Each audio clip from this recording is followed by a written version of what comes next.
Shalom, selamat pagi.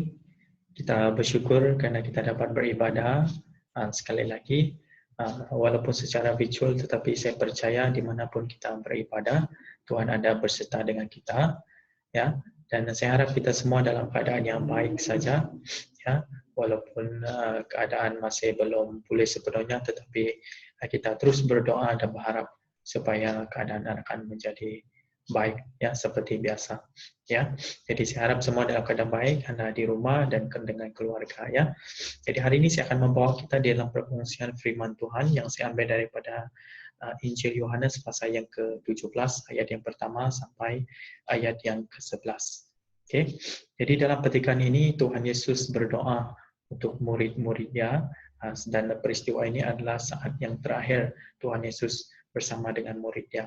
Oke. Dan Tuhan Yesus tahu saat dia sudah tiba untuk menderita, karena selepas daripada peristiwa ini Tuhan Yesus mulai dikhianati, dan lepas itu dia menderita, dia disiksa, dan dia disalibkan dan mati, dan pada hari yang ketiga dia bangkit semula.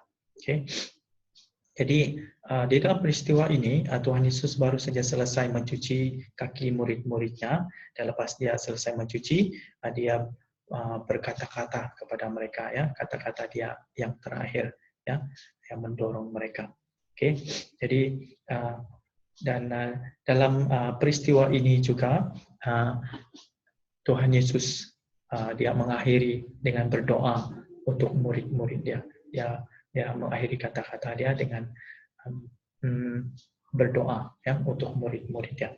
Jadi beberapa minggu yang lepas dan minggu yang sebelumnya kita telah mendengar tentang peristiwa kisah-kisah tentang Yesus, pelayanan dia, mukjizat yang dia lakukan, dan juga kita mendengar tentang penderitaan dia dan kematian dia. Dan kita juga mendengar tentang kebangkitan dia. Dan pada Kamis yang lepas kita memperingati hari kenaikan dia ke surga, ya, Ascension Day. Yesus dinaikkan ke surga. Jadi saya yakin dan saya percaya bahwa di mana daripada peristiwa-peristiwa ini, ya, kita semakin dikuatkan dan diteguhkan di dalam iman kepercayaan kita, percaya kepada Tuhan Yesus, penyelamat kita secara pribadi. Okay? Jadi hari ini saya akan membawa kita untuk merenungkan doa Tuhan Yesus buat muridnya, yang muridnya pada waktu yang sudah percaya, yang sudah menerima firman dia dan mengaku dia sebagai Tuhan, ya, yang diutuskan oleh Allah Bapa, ya, dan sebagai penyelamat. Oke. Dan dalam petikan ini ada 3 hal, ya, ada 3 hal yang Tuhan Yesus tekankan, yang menyatakan tentang muridnya, ya, karena muridnya sudah percaya dan menjadi orang yang menerima firman-Nya, ya, kebenarannya, dan mengikut dia sebagai muridnya. Jadi hari ini kita adalah orang yang percaya, kita adalah murid Tuhan Yesus karena kita sudah mengenal dia, kita sudah menerima dia sebagai penyelamat kita secara pribadi, dan kita telah mendengar tentang firman-Nya dan menerima firman-Nya, dan kita hidup di dalam kebenaran firman-Nya itu. Ya, jadi ada 3 hal yang Tuhan Yesus nyatakan, ya, tentang muridnya. Ya, kita perhatikan di ayat yang ketiga. Tuhan Yesus menyatakan tentang muridnya bahwa mereka mengenal Tuhan. Ya, di ayat yang ketiga. Inilah hidup kekal, yaitu mereka mengenalmu, ya, sebagai satu-satunya Allah yang benar, dan yang mengenal Yesus Kristus yang kau utus. Ya, jadi murid-murid Tuhan Yesus yang Tuhan Yesus nyatakan ialah mereka yang, ya, mereka yang telah mengenal Tuhan sebagai satu-satunya Allah yang benar, ya, dan yang mengenal Yesus Kristus, ya, yang diutuskan oleh Bapa. Oke. Yang kedua, hal yang kedua di ayat yang ke-6 kita perhatikan Yesus menyatakan tentang muridnya bahwa mereka ialah milik Tuhan, ya.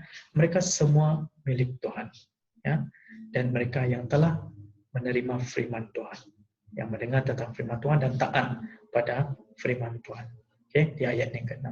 Yang ketiga, ya, hal yang ketiga kita perhatikan di ayat yang ke-11, Tuhan Yesus, ya, mendoakan supaya mereka yang mengenal dia, mereka yang milik Tuhan ini, Tuhan Yesus mendoakan supaya mereka menjadi satu sebagaimana Tuhan Bapa dan Anak adalah satu. Ya, Tuhan mendoakan ada kesatuan di dalam mereka yang sudah mengenal Dia dan yang sudah milik Tuhan, yang orang yang taat dalam firman Tuhan. Oke, jadi hari ini kitalah orang yang sudah mengenal Tuhan, dan kitalah orang yang milik Tuhan, dan Tuhan juga ya berdoa supaya kita disatukan, supaya kita bersatu, ada kesatuan di dalam Kristus, Dia di dalam konteks kita hari ini. Oke, jadi ada dua pertanyaan yang saya mau kita tanya diri kita sendiri. Ya, kita tanya diri kita sendiri, adakah saya benar-benar mengenal Dia? Adakah saya benar-benar mengenal Dia? Tanya itu pada diri kamu sendiri. Dan saya juga tanya kepada diri saya sendiri. Karena mereka yang mengenal Dia ialah mereka yang percaya. Mereka yang sudah menerima Dia sebagai penyelamat secara pribadi. Dan di ayat yang ketiga ini, ya, mereka mengenalmu. Ya, di sini dalam arti kata asal dia dalam bahasa Greek atau bahasa Yunani, ginoskosin, ya, artinya ialah deno, mereka mengenal. Dan mereka mengenal ataupun mengenal di sini bukan berarti hanya sekadar tahu, ya, tetapi mengenal di sini saya yakin Tuhan Yesus merujuk kepada mereka yang sudah percaya kepada Dia bahwa Dialah Anak Allah. Dan orang yang menerima Dia sebagai penyelamat secara pribadi. Dan orang yang percaya kepada Dia, orang yang percaya dan menerima Dia sebagai penyelamat, orang itu ataupun pribadi tersebut akan mendapat hidup yang kekal. Kita perhatikan di Yohanes 3 ayat 16. Allah begitu mengasihi dunia sehingga menganugerahkan anaknya yang tunggal, supaya setiap orang yang percaya kepadanya tidak binasa, melainkan mendapat hidup kekal. Jadi orang yang percaya, orang yang sudah mengenal Tuhan ini dan mengaku dan menerima Tuhan Yesus sebagai penyelamat, mereka mendapat hidup yang kekal. Itu adalah janji untuk orang yang percaya. Kita perhatikan di ayat yang ke-18. Sesiapa yang percaya kepadanya tidak dijatuhi hukuman. Sebaliknya, sesiapa yang tidak percaya sudah pun dijatuhi hukuman, karena dia tidak percaya dalam nama Anak Tunggal Allah. Jadi orang yang tidak percaya akan dan sudah pun dijatuhi hukuman. Tetapi orang yang percaya memperoleh atau mendapat hidup kekal. Jadi identiti kita sebagai orang yang percaya ini, orang yang sudah mengenal Dia, ialah anak-anak Allah. Kita perhatikan di Yohanes pasal yang pertama, ayat ke-12. Yohanes menulis, namun begitu, Dia, itu Tuhan, memberikan hak menjadi anak Allah kepada mereka yang menerimanya dan percaya dalam namanya. Jadi identiti orang yang mengenal Tuhan ialah anak Allah. Karena mereka percaya dan menerima Dia sebagai penyelamat. Jadi kita tanya diri kita sendiri, adakah kita benar-benar mengenal Tuhan? Mengenal Dia? Ya, kalau kita benar-benar mengenal Tuhan, kita sudah percaya kepada Dia, kita menerima Dia sebagai penyelamat secara pribadi. Dan identiti kita ialah anak Allah.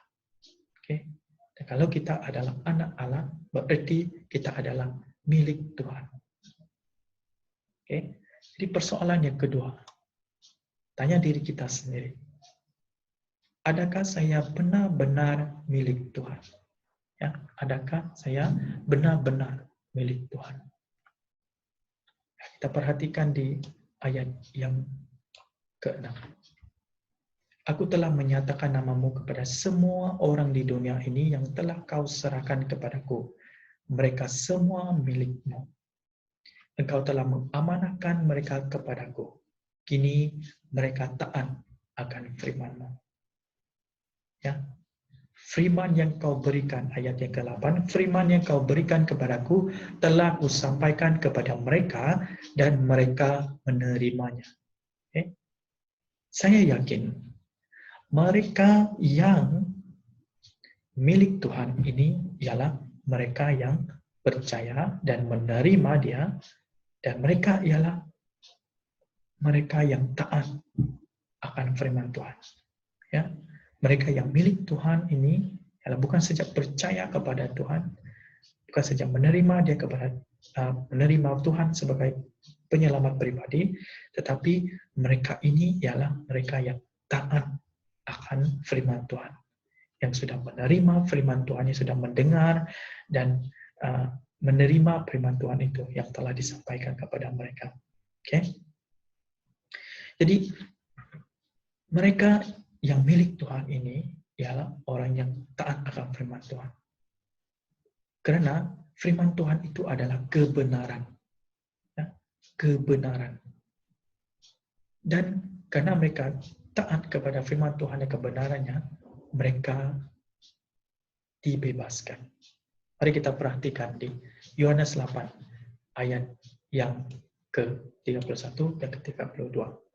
Yesus berkata kepada orang Yahudi yang percaya kepadanya, "Kalau kamu mengikut ajaranku, kamu muridku yang sejati, maka kamu akan mengenal kebenaran, dan kebenaran akan membebaskanmu." Okay? Kebenaran akan membebaskanmu. Okay? Jadi firman Tuhan adalah kebenaran yang membebaskan. Jadi kalau kita milik Tuhan, kita telah dibebaskan. Diperhatikan ayat ke-47. Orang yang daripada Allah mendengar firman Allah. Okay? Jadi orang yang milik Tuhan adalah orang yang mendengar firman Allah. Okay? Dan saya yakin orang yang benar-benar mendengar firman Allah ialah mereka yang menghasilkan buah. Mereka yang menghasilkan buah. Okay? Orang yang benar-benar mendengar firman Allah ialah mereka yang menghasil buah, dan bukan saja buah, tetapi buah yang baik. Ya, buah yang baik dalam kehidupan mereka. Mari kita lihat apa yang Yesus nyatakan tentang orang yang mendengar firman Allah dan berbuah dalam perumpamaan ataupun ibarat seorang penabur ataupun penyemai. Jadi Markus pasal yang keempat ayat 3 sampai 8 ya, ibarat tentang seorang penyemai ataupun perumpamaan tentang seorang penabur. Ya, ayat yang ketiga, dengarlah, seorang penyemai pergi menabur benih. Semasa dia menabur benih, ada yang jatuh di jalan, lalu dimakan burung. Ada pula yang jatuh di tempat berbatu yang kurang tanahnya. Benih itu segera bercambah karena tanahnya tidak dalam. Tetapi ketika matahari naik, tunas-tunas itu layu, lalu kering karena tidak berakar.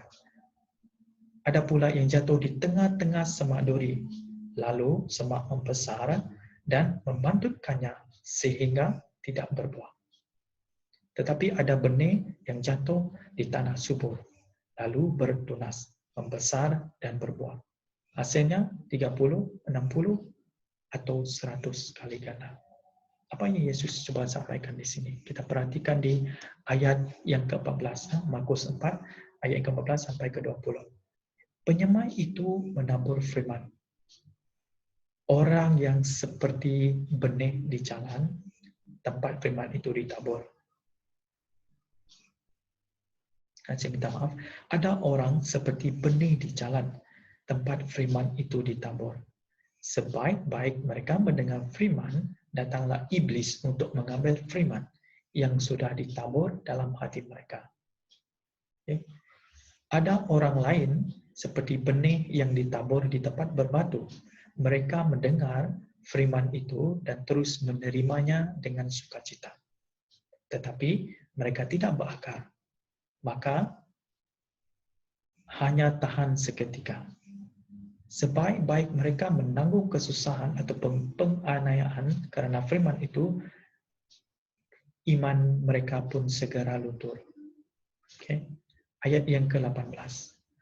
Ada yang lain seperti benih yang ditabur di tengah semak duri. Mereka mendengar firman itu, tetapi kerunsingan tentang hal-hal dunia, tarikan palsu hadam benar, dan aneka kemahuan lain membantutkan firman itu sehingga tidak berbuah.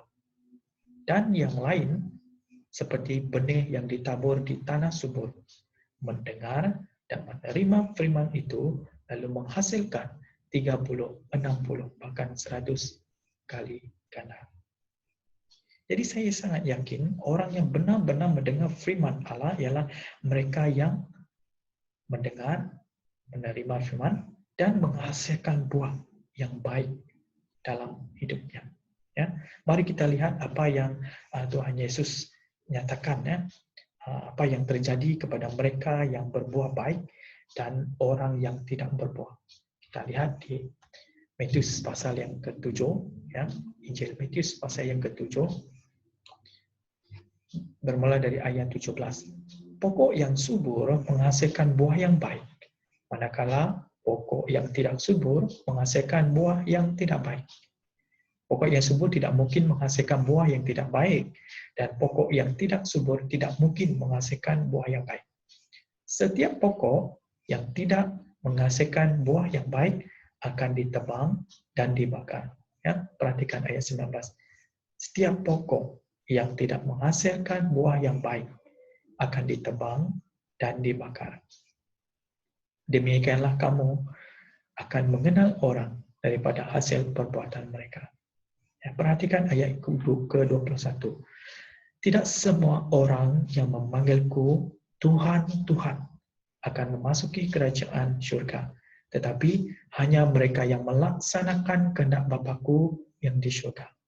Pada hari itu, ramai orang akan berkata kepadaku, Tuhan, Tuhan, bukankah kami telah bernubuat dengan nama-Mu? Bukankah kami telah menghalau roh-roh iblis serta banyak melakukan mukjizat dengan nama-Mu? Tetapi aku akan menjawab, aku tidak mengenalmu. Nyahlah kamu dari sini, hai kamu yang mungkar. Ya. Jadi orang yang milik Tuhan ialah orang yang hidup di dalam kebenaran firman Tuhan dan menghasilkan buah yang baik. Oke.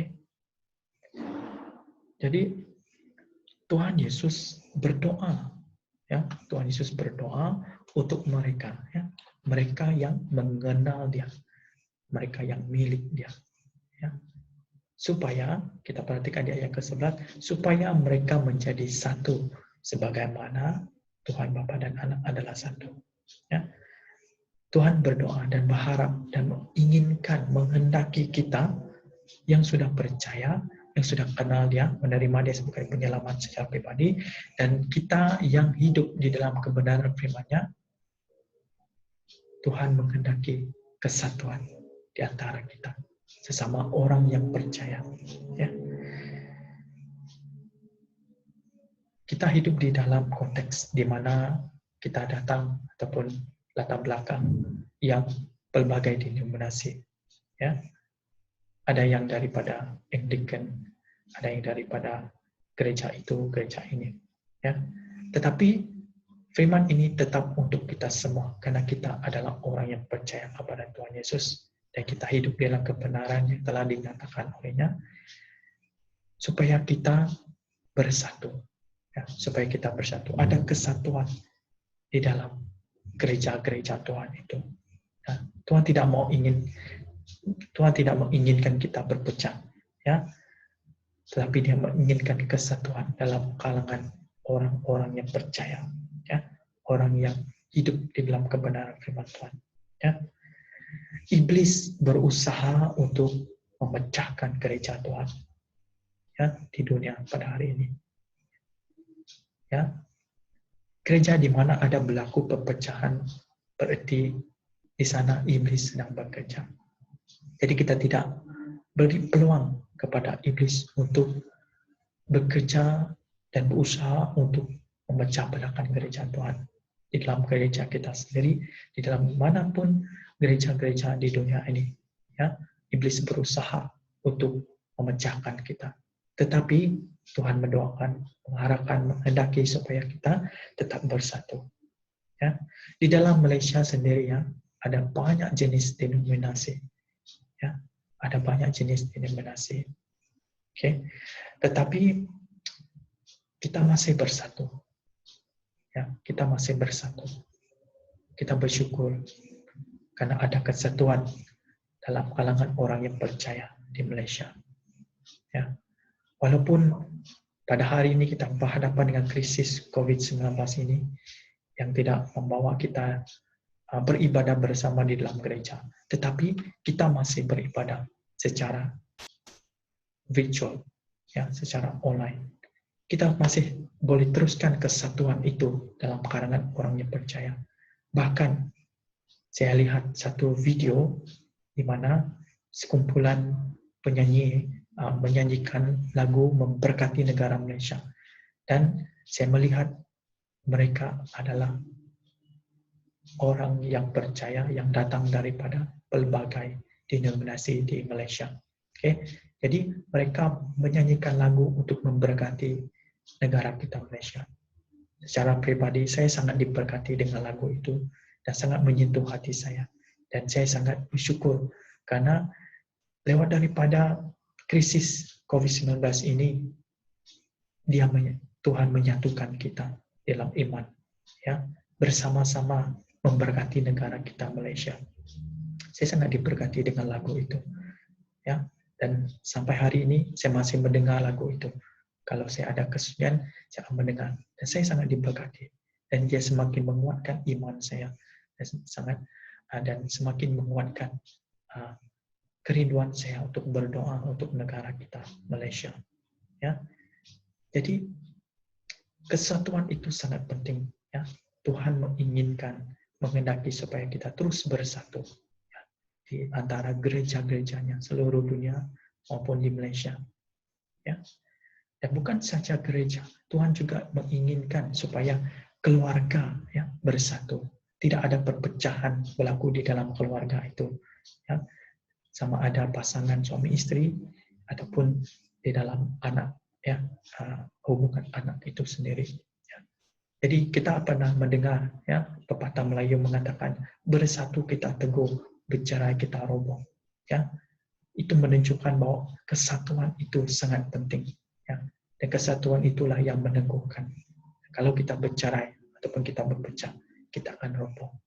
Ya, pepatah Melayu tersebut sangat signifikan sekali tentang kesatuan. Ya.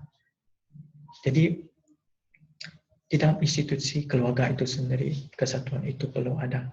Ya. Tidak mau ada berlaku penceraian. Ya. Ada jenaka mengatakan, ya, dengan pepatah Melayu ini yang saya sebut tadi, daripada kumpulan pelawak senario, mereka mengubah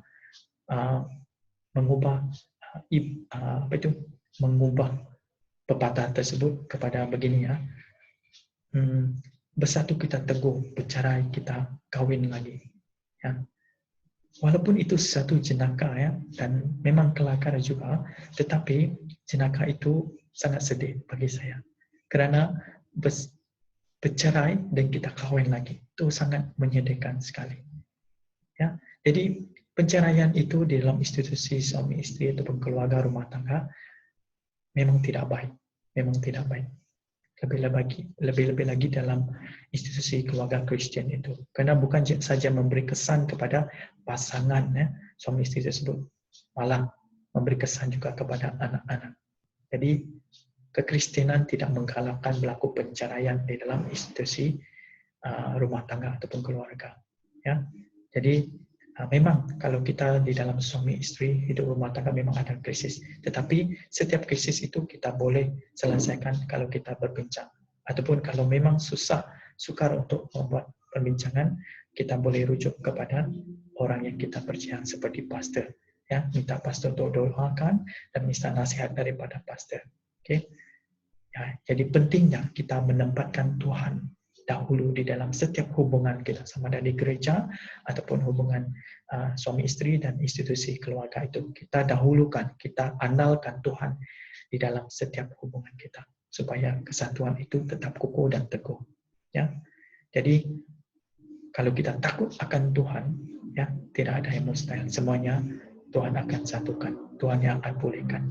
Oke, dan kalau sesiapa yang belum berkawin, ya seperti saya selalu ingatkan diri saya tentang pasangan saya yang akan datang.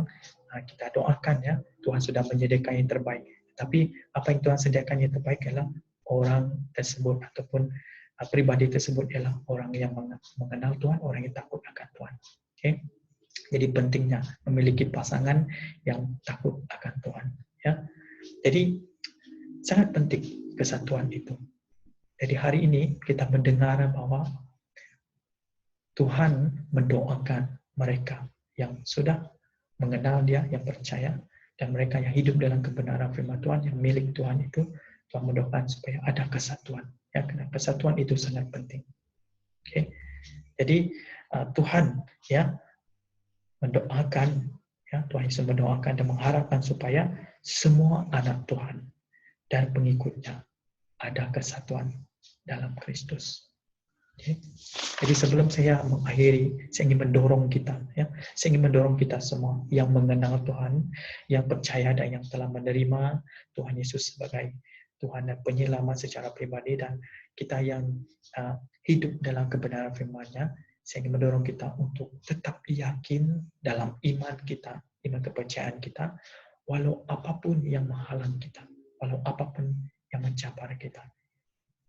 Ya, jadi saya juga mendorong supaya kita tetap hidup dalam kebenaran Tuhan dan tidak mudah terpedaya dengan apapun ajaran yang menyesatkan dan yang membawa kita jauh daripada kebenaran firman Tuhan. Ya, dan saya juga mendorong untuk kita terus teguh dan eratkan kesatuan sesama orang yang percaya. Kita bersatu dalam Kristus. Mari kita berdoa. Bapa, terima kasih untuk firman-Mu. Terima kasih untuk apa yang telah kami dengar pada hari ini. Lewat daripada semua ini Tuhan, biarlah kami terus dikuatkan dan diteguhkan di dalam iman percaya kami kepada-Mu. Dan kami terus hidup di dalam firman kebenaran. Dan kami terus teguh di dalam kesatuan kami. Saat ini Tuhan, saya ingin berdoa untuk setiap pribadi kami. Lebih-lebih lagi yang masih ragu-ragu pada Engkau, yang masih belum percaya. Saya berdoa supaya Tuhan menjamah hati mereka. Tuhan mengetuk pintu hati mereka. Dan Tuhan hadir dalam hidup mereka. Supaya mereka percaya kepada Engkau. Dan Tuhan ungkapkan kebenaran-Mu di dalam hati, pikiran mereka. Supaya Tuhan kebenaran-Mu yang akan membebaskan kami. Dan terima kasih Tuhan, biarlah Kau terus satukan kami dalam satu ikatan kasih-Mu. Terpuji nama-Mu, termulia Engkau. Semua ini mohon dalam nama Tuhan Yesus, Tuhan dan penyelamat kami. Amin. Terima kasih, Tuhan memberkati kita semua. Ya, Tuhan memberkati. Sehingga kita jumpa lagi dalam nama Yesus. Bye-bye.